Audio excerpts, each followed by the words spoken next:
பிரகாசமாக வெற்றி பெறுவாங்க. அதிமுக தனிப்பெருமானோட ஆட்சி அமைக்கும்.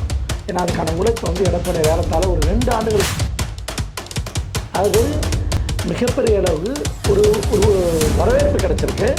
இவர்கள் இருவருமே உற்சாகமாக செஞ்சுருக்காங்க. ஏன்னா மக்கள் கூட்டத்தை பார்க்கும்போது அந்த அரசியல் தலைவர்களுக்கு அதாவது பட்டய கிளப்புறாருன்னு சொல்லலாங்க. சாதாரண கலர்களில் சொன்னாங்க. என்னன்னா அந்த அளவுக்கு ஒவ்வொரு தொகுதியிலும் இறங்கி அடிக்கிறாரு. தொகுதி மக்கள் பிரச்சனை பேசுறாரு. மனச்சூர் போனால் இங்கே கதிரவன் அட்டாக் பண்ணுறாரு. திமுக கதிரவன் அட்டாக்.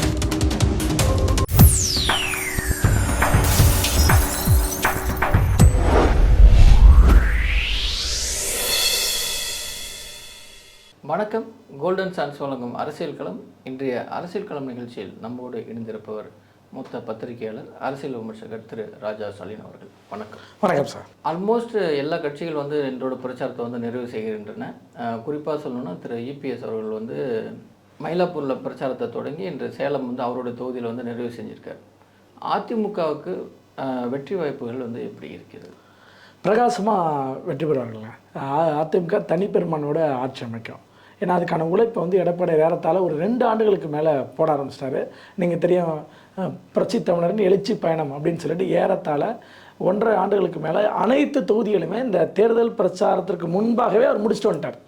நடுவில் அந்த கரூர் சம்பவத்தினால சில நாட்கள் தடையாச்சு. திருப்பி மறுபடியும் இது பண்ணாங்க. பொதுக்கூட்டங்கள், ஆர்ப்பாட்டங்கள் இப்படி நடந்துக்கிட்டே இருந்துச்சு. எனக்கு தெரிஞ்சு இந்த வயசில், அதாவது 72 வயசு இப்போ அவருக்காவது, இந்த 72 வயசில் தமிழ்நாட்டு அரசியலில் இந்த அளவுக்கு ஒரு 72 வயசில் தமிழ்நாட்டு அரசியலில் இந்த அளவுக்கு யாருமே ஒரு பிரச்சாரம் போய் நான் கேள்விப்பட்டதே இல்லை.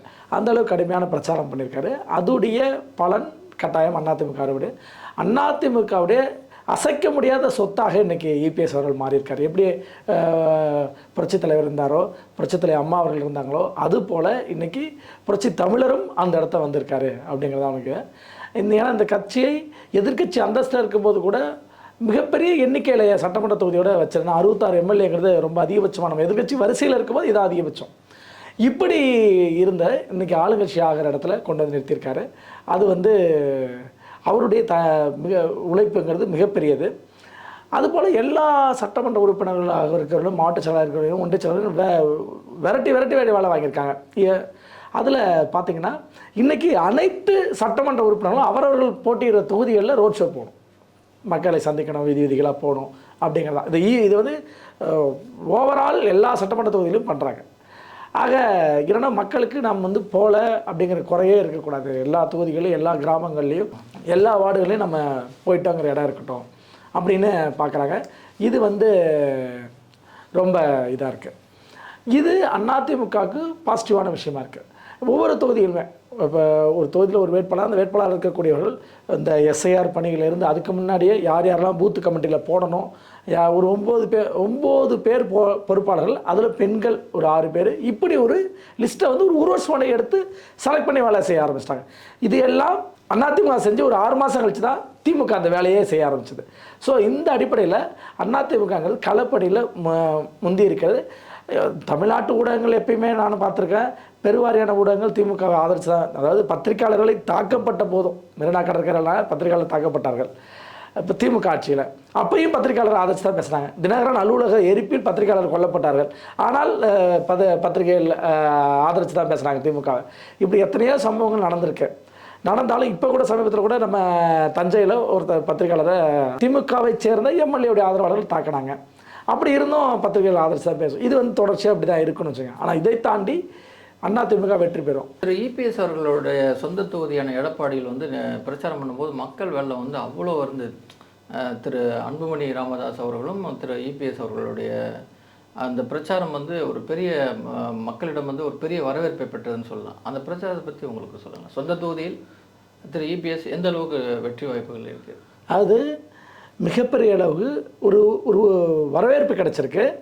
இவர்கள் இருவருமே உற்சாகமாக செஞ்சுருக்காங்க. ஏன்னா மக்கள் கூட்டத்தை பார்க்கும்போது அந்த அரசியல் தலைவர்களுக்கு அப்படியே ஒரு மகிழ்ச்சி, மன மகிழ்ச்சி வரும். அது வந்து வெளிப்படையாக அதை ஒரு பேச்சிலேயே தெரிஞ்சிருக்கும். அதிமுக கூட்டத்தில் என்ன விஷயம்னா பாருங்கள், அன்புமணி இபிஎஸ் அவர்கள் ஒன்றா நின்று பேசுகிறாங்க. இபிஎஸ் அவர்களும் டிடிவி தினகரனும் ஒன்றா நின்று பேசுகிறாங்க. இபிஎஸ் அவர்களும் நயினா நாகேந்திரன் ஒன்றா நின்று பேசுகிறாங்க. அண்ணாமலை ஒன்றா நின்று பேசுகிறாங்க. இப்படி எல்லாரும் ஒற்றுமையோடு இந்த தேர்தலை அணுகிறாங்க. ஆனால் திமுகவில் அப்படி இருக்கானா? இல்லை. ராகுல் காந்தியும் ஸ்டாலினும் ஒன்றா என்ன பேசுகிறாங்களா? பிரேமலதா ஸ்டாலின் இருக்கிற கூட்டத்திலேயே ஸ்டாலினை வச்சுக்கிட்டு பிரேமலதா அவர்கள் பேசுகிற பேச்சு இருக்குல்ல, அது விளையாட்டாக பேசுகிறாங்கன்னா விளையாட்டாக பேசுறது கண்டிச்சிருக்கணும்ல. நீ யாராவது ஒரு தலைவர் ஏதாவது பேசிட்டு போயிடுவாங்க. டெசோ ஒன்றும் இல்லைங்க, ஒரு டெசோ மாநாட்டுக்கு இளைஞர்லேருந்து கூப்பிட்றாங்க. விக்ரமபாகு கருணரத்னான்னு ஒரு எதிர்க்கட்சி தலைவரை கூப்பிட்றாங்க. நான் சொல்ல டெசோ மாநாடு நடந்தப்ப அப்போ வந்து அவர் என்ன பண்ணார், தெரியாமல் ஒரு வார்த்தை பூர்ஸ்வா கட்சின்னு சொல்லிடுறாரு திமுக. உடனே என்ன பண்ணுறாங்க, இவங்க சுப்புலட்சுமி ஜெகதீஷனை விட்டு அவங்க என்ன பண்ணுறாங்க, சுப்புலட்சுமி ஜெகதீஷன் தானே அவங்க பேர், சுப்புலட்சுமி ஜெகதீஷனை விட்டு என்ன சொல்கிறாங்கன்னா, அவர்கள் பூர்ஸ்வா கட்சினா அவர்கள் யார், அவங்க இனவாத கட்சி அப்படின்னு சொல்லி அந்த ஸ்ரீலங்கா கம்யூனிஸ்ட் கட்சிகளை கண்டிக்கிறாங்க. இப்படி யாரோ ஒருத்தர் ஒரு வார்த்தை தெரியாமல் சொன்னால் கூட கண்டிக்கிற கட்சி அது. அதுக்கு தான் அந்த உதாரணத்துக்காக அப்படி சொன்னேன். இப்படி சொல்கிற கட்சி பிரேமலதாவை இன்னைக்கு வரைக்கும் கண்டிக்கலைங்க. நீங்கள் எப்படி வந்து பேசலாம், வாய் தவறி பேசியிருந்தாலும் நீங்கள் அதுக்கு ஒரு மன்னிப்பு கோரணும், அல்லது நான் தவறுதலாக பேசிட்டேன்னு சொல்லணும்னு இன்றைக்கு வரைக்கும் ஒரே ஒரு மாவட்ட செயலாளர் கூட, ஒரு எம்எல்ஏ கூட இல்லை, முன்னாள் எம்எல்ஏ கூட அதை பற்றி பேசவே இல்லை. அப்போ என்னென்னா ஆமோதிக்கிற மாதிரி ஆகிடுதா? முதல்வரை வச்சுக்கிட்டு தமிழ்நாட்டில் ரெண்டு குறை தாங்க, ஒன்று பாலியல் குற்றச்சாட்டம், இன்னொன்று சட்ட ஒழுங்கு பிரச்சனையும் அப்படின்னு சொல்கிறது இருக்கு இல்லையா? இது எந்த அளவுக்கு அந்த ஆட்சியுடைய வெட்கக்கேடான ஒரு விஷயம், ஆட்சியுடைய தவறு. இது அவர்களே சுட்டி காட்டுற கூட்டணியை. அதுபோல் நீங்கள் எத்தனை கூட்டங்களில் வைகவும் திருமாவும் ஒன்றா பேசுனாங்க, வைகவும் செல்வ பிறந்தவங்க பேசுனாங்க, செல்வ பிறந்தவங்க திருமாவளவன் ஒன்றா பேசுகிறாங்களா? கூட்டம் அதாவது இந்த சீட்டு பேரம் நடந்துட்டு இருக்கும்போதே திருமாவுக்கும் செல்வ பிறந்தவைக்கும் வன்னியரசுக்கும் சண்டை போயிட்டுருக்கு, முரண்பாடாகிட்டுருக்கு. காங்கிரஸும் இவங்களும் அடிச்சுக்கிறாங்க, மோதிக்கிறாங்க, இப்படி போகுது. இப்படியான சூழல் இருக்கிற இடத்துல இங்கே அதிமுக எப்படி இருக்குது? ஒரே இடத்துல எம்ஜிஆர் மலையில் அமர்ந்து கூட்டணி சீட்டு சொல்கிறாங்க, இன்னாருக்கு சீட்டுங்கிறாங்க. அதில் ஒவ்வொருத்தரையும் கேள்வி கேட்குறாங்க. கரெக்டாக டிடி கேட்கும்போது டிடிக்கு மைக் கொடுக்குறாங்க. டிடிக்கு பேசி முடிச்சுட்டு அன்புமணி நீங்கள் பேசுங்கன்னு சொல்கிறாங்க. இப்படி ஒவ்வொரு தலைவர்களுமே அட்ரஸ் பண்ணுறாங்க. அப்போ இது ஒற்றுமையோடு அந்த கூட்டணி இருக்குங்கிறத காட்டுறாங்க. ஆனால் இங்கே அப்படியா? அங்கே வந்து பாண்டிச்சேரியில் பார்த்தா கேண்டிடேட் போடுறாங்க, கேட்டால் அந்த கேண்டிடேட்டை எதிர்த்து, அதாவது திமுக கூட்டணியில் இருந்துக்கிட்டே காங்கிரஸ் என்ன பண்ணுறாங்க, தனிச்சா ஒரு 5 பேர் போட்டிடுறாங்க.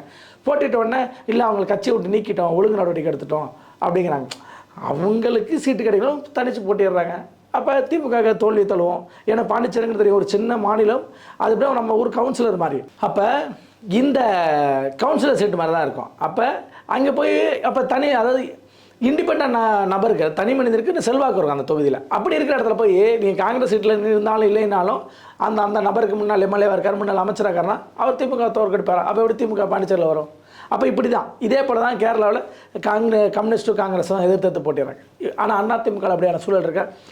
இங்கே நம்ம கூட கூட்டணி பாஜகனா, இந்தியா முழுக்க நம்மளுக்கு கூட்டணி பாஜக தான், பாஜகவின் கூட்டணி அதிமுக தான். இப்படி தான் இருந்துகிட்ருக்கு இங்கே இருக்கிறது. இங்கே இருக்கக்கூடிய அனைத்து கட்சிகளும் அப்படியான ஒரு கட்டமைப்பு கொண்டது. இதுதான் மீண்டும் மீண்டும் பிரதிபலிக்க வேண்டியது. என்னென்னா ராகுல் காந்தி சுற்றுப்பயணம் வந்தாருங்க. எந்த சுற்றுப்பயணத்திலேயாவது பெரும்பான்மையாக ஏதோ 1-2 பேருக்கு தான் வந்து திமுக ஆதரித்து பேசினார். பெரும்பான்மையாக ஆதரித்தது காங்கிரஸ். அவர் போன தொகுதிகள் அனைத்து காங்கிரஸ் தொகுதிகள். எல்லா காங்கிரஸ் பொன்னேரியிலிருந்து கன்னியாகுமரி வரைக்கும் எல்லா தொகுதியிலும் காங்கிரஸ் போட்டியிடக்கூடிய தொகுதிகளில் பிரச்சாரம் பண்ணுறார். அப்போ என்னத்தை காட்டுது? காங்கிரஸ் ரெடி ஆயிடுச்சுங்க, எதிர்கட்சியாக ஆகணும். யார்? திமுக ஆகுதா நம்ம ஆகுதா அப்படிங்கிறத அவங்களுக்குள்ளேயே போட்டி. இப்போ அந்த இடத்துக்கு அவங்க வந்துட்டாங்க. அப்போ அதிமுக எப்படி இருக்குது? இந்த கூட்டணி டிடிவி தினகரனை வெளியே இருக்கிறவர் இல்லை, அவர் ஓட் பேங்க் போயிடக்கூடாதுன்னு பாஜக பேசி உள்ளே கூப்பிட்டு வருது. அன்புமணியை அதிமுக பேசி உள்ளே கூட்டு. அப்போ என்னன்னா இந்த அணி வெற்றி பெறணும், பாஜக அதிமுக இருவரும் பாடுபடுறார்கள். உள்ளே வந்ததுக்கப்புறம் அன்புமணியும் சரி, டிடிவி தினகரனும் சரி, ஐஜேகே போன்ற எல்லா சிறிய கட்சிகளுமே பாடுபடுறாங்க. அப்போ இது ஒற்றுமையாக பாடுபடுறதுனால வெற்றிட்டு வரல. அதாவது நம்ம ஒரு இடத்த தெரியும், ஒரு தொழில் பண்ணுறோன்னா எல்லாரும் கூட்டாக முயற்சிக்கும் போது அந்த நிறுவனம் முன்னேறி மேலே வரும். ஒரு குடும்பமாக உழைக்கும் மேலே வருவோம். இப்படி செய்கிற இந்த விஷயத்தில் என்ன தெரியுதுன்னா, அதிமுக வெற்றி பெறுவதற்கான வாய்ப்புகள் 100% இருக்குது. ஒரு அரசியல் விமர்சகரை அதிமுக கூட்டணி வந்து எத்தனை இடங்களில் இருந்து வெற்றி பெறதுக்கு வாய்ப்புகள் இருக்குது, அல்லது திமுக கூட்டணி வந்து வெற்றி பெறுவதற்கு எவ்வளோ சாத்தியக்கூறுகள் இருக்குது? ஏறத்தாழங்க ஒரு 165 இடம் வந்து அதிமுக அணி பெறுங்க. அதில் 130க்கு மேற்பட்ட சீட்டு வந்து அதிமுக பெறும். அப்புறம் கூட்டணி கட்சிகளான பாஜகவும் பாமக போன்றவர்கள் பெறுவாங்க. திமுக அணியில் ஏறத்தாழ வந்து திமுக வந்து ஒரு 50 to 60 சீட்டு தான் பெறுவாங்க. காங்கிரஸ் கட்சி ஒரு 10 வருவாங்க, விடுதலை சிறுத்தைகள் ஒரு 2-3 வருவாங்க. இவ்வளோதான் தவிர மற்றபடி தேமுதிக ஒன்று கூட வர்றதுக்கான வாய்ப்புகள் கிடையாது. கம்யூனிஸ்ட் கட்சிகளுக்கு அந்த வாய்ப்புகள் கிடையாது, மதிமுக அந்த வாய்ப்புகள் கிடையாது. அப்படிங்கிறது தான் இப்போ இருக்கிறவுடைய கள நிலவரமாக இருக்குது. களத்தில் திரு எடப்பாடி பழனிசாமி அவர்களுடைய இது தேர்தல் பிரச்சாரம் வந்து நீங்கள் எப்படி பார்க்குறீங்க? கிட்டத்தட்ட வந்து ஒரு நீண்ட நாள் பண்ணிகிட்ருக்காரு. அவருடைய பிரச்சார பணி வந்து ரொம்ப லாஸ்ட்லாம் வந்து ஒரு அட்டாக் மோடில் இருந்தது. எப்படி அது உங்களுடைய பார்வையில் அவருடைய பிரச்சாரங்கள் இருந்தது இருக்கு? அதாவது பட்டய கிளப்புறாருன்னு சொல்லலாங்க, சாதாரணமாக கலவைக்கையில் சொன்னால். என்னன்னா அந்த அளவுக்கு ஒவ்வொரு தொகுதியிலும் இறங்கி அடிக்கிறாரு. தொகுதி மக்கள் பிரச்சனை பேசுறாரு. மணச்சலூர் போனால் அங்கே கதிரவன் அட்டாக் பண்ணுறாரு, திமுக கதிரவன் அட்டாக் பண்ணுறாரு, கிட்னி திட்டத்தை பற்றி பேசுகிறாரு. ஒவ்வொரு தொகுதிக்குள்ளே போகும்போதும் அந்தந்த தொகுதி சார்ந்த பிரச்சனைகளை பேசுகிறார், உள்ளூர் பிரச்சனைகளை பேசுகிறார். ஒவ்வொரு விவசாயம்னா விவசாயத்தை பற்றி பேசுகிறார். பட்டாசு தொழிற்சாலை இருக்கக்கூடிய விருதுநகர் போகிறாருன்னா விருதுநகரில் பட்டாசு தொழிற்சாலையை பற்றி பேசுகிறார். சாத்தூர் போகிறாருன்னா சாத்தூரோட பற்றி பேசுகிறாரு. இங்கே இந்த தொழில் நடந்துடுச்சு, இப்போ இந்த தொழில் இல்லை, அப்போ அதை பற்றி பேசுகிறாரு. இப்படியான ஒவ்வொரு விஷயங்களும் பேச பேச என்னென்னா மக்களுக்கு உள்ளூர் பிரச்சனை, எல்லாரும் வாக்களிக்கும் போது உள்ளூர் பிரச்சனையை வந்து ஒரு கை தேர்ந்த அரசியல்வாதியாக இப்போ பப்ளிக் மூடு இருக்கலாங்க. நீங்கள் ஒன்றும் இல்லைங்க, தேர்தல் ரிசல்ட் உட்காந்து பார்ப்போம். ஒரு 8 மணிக்கு தபால் ஓட்டு விழும். தபால் ஓட்டுங்கிறது யார்? அரசு ஊழியர்கள். அரசு ஊழியர்கள் ஓட்டில் யார் பாசிட்டிவ் ஸ்கோர் எடுக்கிறாங்களோ அவங்க தான் நார்மல் ஓட்டுலையும் பாசிட்டிவ் எடுப்பாங்க. அப்போ எப்படி அந்த ஜென்ரல் மூடு வருது? எல்லா மக்களுடைய மனநிலை எப்படி ஒரே மாதிரி வருது? இப்போ ஒரு 10 மணி 11 மணிக்கு யார் லீடிங் வராங்களோ அவங்க அப்போ பார்த்தீங்கன்னா நெக் டு நெக்கு வந்து ஒரு 1000 ஓட்டு தான் மேலே இருப்பாங்க. ஆனால் ரவுண்டு பார்த்தா ஒரு 5லேருந்து 5 ரவுண்டு தான் போயிருக்கோம். இன்னும் என்ன வேண்டிய ரவுண்டு 10-15க்கு மேலே இருக்கும், 20 கிட்டே இருக்கும். ஆனால் அதெல்லாம் ஸ்கோர் பண்ண வேண்டியதானே மற்றவங்க. கீழே இருக்கவங்க மேலே வரணும், மேலே இருக்க கீழே வராது. அப்படியே கிராஜுவலாக ஏறினது அப்படி ஏறின மாதிரியே தான் இருக்கும் அந்த கிராஃபு. அப்போ எப்படின்னா அது எப்படி வந்து அந்த பப்ளிக் மூடை உள் வாங்கிக்கிட்டு வேலை செய்கிறாங்கங்கிறதான். அதை உள் வாங்கிக்கிட்டு எடப்பாடியார் வேலை செய்கிறாருன்னு தான் நமக்கு தெரியுது. ஏன்னா இந்த முறை ஆட்சி மாற்றம் வேணும் அப்படின்னு ஒவ்வொரு மக்களும் நினைக்கிறாங்க. இந்த ஒவ்வொரு மக்களும் நினைக்கிறது திமுகவுடைய ஃபெயிலியர். ஏன்னா இந்த போதை கலாச்சாரம், கஞ்சாவுடைய இது வெறும் இருந்த மாதிரியான வெறும் சாராயம், கள்ளச்சாராயம் மட்டுமே இல்லைங்க. கள்ளச்சாராயம் சாவு நடந்த கள்ளக்குறிச்சியிலேயே அதே பொறுப்பாளர்கள் தான் மீண்டும் சீட்டு கொடுத்துறாங்க திமுகவில். இந்த சூழல் இருக்கும்போது எப்படி வந்து அவங்க வெற்றி பெறுவாங்க? இப்படியான விஷயங்கள்லாம் எடுக்கும்போது எடப்பாடியாருக்கு பாசிட்டிவ் ஆகுது. இது நடுவில் குட்டையை குழப்புற மாதிரி விஜய் வந்து ஏதோ ஒன்று பண்ணிகிட்ருக்காரு. ஆனால் அவர் குட்டையை குழப்ப நினச்சாலும் மக்கள் தெளிவாக இருக்காங்க. ஏன்னா விஜய் அவர்களுடைய வாக்கு என்பது அதிகபட்சமாக ஒரு 8% வாங்கலாங்க. ஏன்னா இவர் வந்து விஜயகாந்த் உள்ள வரும்போது வாங்கினார். இல்லைன்னா பாசிட்டிவாக போட்டுங்க, ஒரு 10-12 வச்சுங்க. எங்கேயாவது ஒரே ஒரு சட்டமன்ற தொகுதியில் யாரோ 30-35% ஓட்டு வாங்கி ஜெயிச்சிருக்காங்களா? ஏன்னா எல்லா சட்டமன்ற தொகுதியும் குறைந்தபட்சம் வெற்றி பெறணும்னா 35% ஓட்டுக்கு மேலே ஒரு வேட்பாளர் எடுக்கணும். அப்படின்னா ஏறத்தாழ ஒரு 60,000-70,000 ஓட்டு எடுக்கணும். அப்போ அந்த வாக்கை வரமாட்டார் விஜய் அவர்கள். விஜயே 1-2 ஏன்னா கோபிச்செட்டிப்பாளையம் மாதிரியான செங்கோட்டையன் இப்போ விஜய்க்கு வேணால் வாய்ப்புகள் இருக்கலாம். அந்த ஒரு 2 சீட்டு வேணால் வாய்ப்பு இருக்காது. பெரும்பாலான சீட்டுகளை தோல்வியை தான் தள்ளுவாங்க. இந்த இடத்த குட்டையை குழப்பிருக்காங்களே ஒழிய வெற்றி பெற மாட்டாங்க. ஆனால் அதிமுக இதை எல்லாமே கேதர் பண்ணிட்டாங்க. அதாவது இதெல்லாம் எடுத்து மக்கள்கிட்ட சொல்லி மக்களை தெளிவடைய செய்ய விஜய் ஜெயிக்க மாட்டார். உங்களுடைய வாக்கை விஜய்க்குனா மக்களுடைய மனநிலை எப்படி இருக்குன்னா வெற்றி பெறுவர்களுக்கு வாக்களிக்கணும் அப்படின்னு அவங்க மைண்ட் செட் வந்துடும். அந்த வெற்றி பெறுவர்களாக நம்ம மாற்றி தன்னை காட்டினோம் மக்களுக்கு அப்படிங்கிற ட்ரெண்ட் வந்து அதிமுக தொடர்ந்து பேச ஆரம்பிச்சு அது சக்ஸஸாகவும் ஆயிடுச்சு. அதனால தான் மக்கள் போராடலாம். அந்த மக்கள் கூட்டம் வருதுல, அந்த மக்களுடைய கூட்டம் எதை காட்டுதுன்னா அதிமுக கட்சி வெற்றி பெற போகுது அப்படிங்கிற செய்தியை காட்டுது. இந்த இடத்த விஜய் அந்த இடத்துக்கு இல்லை அப்படிங்கிற செய்தியும் சொல்லிட்டாங்க. ஏன்னா அவர் வந்து ஒரு சாதாரண ஒரு ஆளாக இருக்குவார். அவர் வாக்கு வங்கி வாங்குவார். அவர் வாக்கு வங்கி வாங்கி காட்டுவார். அடுத்தது தேர்தலில் வேணால் அவருக்கு வாய்ப்பு இருக்கலாம் தவிர இந்த தேர்தலில் அப்படி ஒரு வாய்ப்பு இல்லை. அடுத்தது கூட்டணி. எடப்பாடி எத்தனை முறை பேசுகிறார்? தமிழ்நாட்டு அரசியலில் அதிமுகவுடன் கூட்டணி வச்சவர்கள் தான் வெற்றி பெற்று வந்திருக்காங்களே ஒழிய கூட்டணி இல்லாமல் தனித்து போட்டிட்டு வாக்கு வங்கி சிதறடிச்சிருக்காங்களே தவிர வெற்றி பெற்றது இல்லைன்னு பேசியிருக்காரு. ஆக இதையெல்லாம் என்னென்னா மக்கள் அந்த மாஸ் மூட செட் பண்ணிட்டாங்க. அந்த செட் பண்ண மைண்டை அப்படியே மக்கள்னா தமிழ்நாடு முழுக்க அதுதான் பிரதிபலிக்கும். அந்த பிரதிபலிப்பின் அடிப்படையில் இருக்கும். அதேபோல் தேர்தல் அறிக்கை அதிமுக 10,000 கொடுக்குறேன்னது, ஃப்ரிட்ஜு கொடுக்குறேன்னு சொன்னது, குடும்ப விளக்கு திட்டம்னு மகளிர் கொடுக்குற நிதியை வந்து இன்னும் மேலும் ரெட்டிப்பாக்குறதுக்கான இதை சொன்னாங்க. அம்மா உணவுகள் மீண்டும் செயல்படும், இங்கொன்று செயல்படும், மீண்டும் செயல்படும், இன்னும் அதிகப்படுத்தணும். அம்மா மினி கிளினிக் செயல்படுத்தணும். இப்படி எண்ணற்ற தேர்தல் அறிக்கைகள். அதாவது இருந்த அந்த 4.5 ஆண்டு காலம் ஒரு 2 ஆண்டு கொரோனா. அந்த கொரோனா காலத்துலேயும் அவ்வளோ வரி இல்லாமல் அரசாங்கம் நடத்துகிறார். அப்போ என்னென்னா மக்கள் நம்புகிறாங்க 4 வருஷம் இவ்வளோ சிறப்பாக செஞ்சார், இவருக்கு மீண்டும் வாய்ப்பு தரணும் அப்படின்னு மக்கள் நினைக்கிறாங்க. அதனால் அதிமுக ஆட்சி மலரும். ஓகே. தமிழ்நாடு சட்டமன்ற தேர்தல் ஒரு 23ஆம் தேதி வந்து தேர்தல் வந்து நடக்க போகுது. மே 4 வந்து கோட்டையில் வந்து யார் முதலமைச்சராக பதவியேற்க போகிறார் அப்படிங்கிறது தெரிய போகுது. கோட்டையில் கொடியேற்ற போவர் திரு ஸ்டாலினா, திரு எடப்பாடியா, திரு விஜயா, திரு சீமான்? இபிஎஸ் மட்டுமே அதுக்கு தகுதியானவராக இருக்கார். அதுதான். ஏன்னா அதுக்கு தான் பல்வேறு காரணங்கள் சொன்னோம். அவருடைய தொடர்ந்து இந்த வயதில் அந்த முதலமைச்சர் சீட்டுக்காக அவர் செய்கிற வேலை கேரத்தால் அவருக்கு அந்த சீட்டு கிடைக்கும்போது பல்வேறு நெருக்கடிகள் இருந்துச்சு. கட்சியிலேயே இருக்கிறவர்களே கூட இருக்கிறவர்களே அந்த 4 கால் இருக்குன்னா அந்த 4 காலையும் ஒவ்வொருத்தர் பிடிச்சி ஆட்டிக்கிட்டு இருந்தாங்க. அப்படி இருக்கும்போதும் அதை தொடர்ந்து அதாவது 1 மாதம் ஒரு ஆட்சி நடத்துங்க பார்ப்போம், டிஸ்மிஸ் ஆகிடும் அப்படின்னு மாதிரிலாம் சொல்லிட்டு இருந்தாங்க. ஆட்சி கலைஞ்சிரும்னா.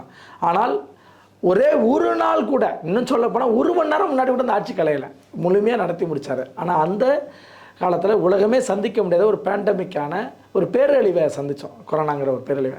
அந்த பேரழிவில் கூட தமிழக மக்கள் தான் இந்தியா முழுக்கவே இறப்பு விகிதம் குறைவு, நோயுடைய தொற்று விகிதம் குறைவு, அந்த அளவுக்கு சுகாதாரத்துறையை மெயின்டைன் பண்ணாங்க. விஜயபாஸ்கரும் இவரும் முதலமைச்சருடைய கட்டளைக்கு. இப்படி இருக்கிற இடத்துல இதெல்லாம் மக்கள் எடுத்துக்கிறாங்க. ஏங்க 11 மெடிக்கல் காலேஜ் இந்திய வரலாற்றிலே ஒரே ஆண்டு கொண்டு வந்தது எந்த ஆட்சியிலும் இல்லைங்க. மாநில ஆட்சி எந்த மாநிலத்திலுமே ஒரே ஆண்டில் 11 மெடிக்கல் காலேஜ் வரல. அந்த 4 வருஷத்தில் +6 17 மெடிக்கல் காலேஜ், ஒரு 64 arts and science college, polytechnic 24, இப்படி ஒவ்வொரு விஷயமும் வருது. நீண்ட நாள் அத்திக்கடவு அவிநாசி திட்டங்கிறது அதாவது அண்ணா காலத்தில் போட்ட திட்டம் அது. அது இவர் எடப்பாடியாக தான் வந்து முடிச்சு வச்சார்.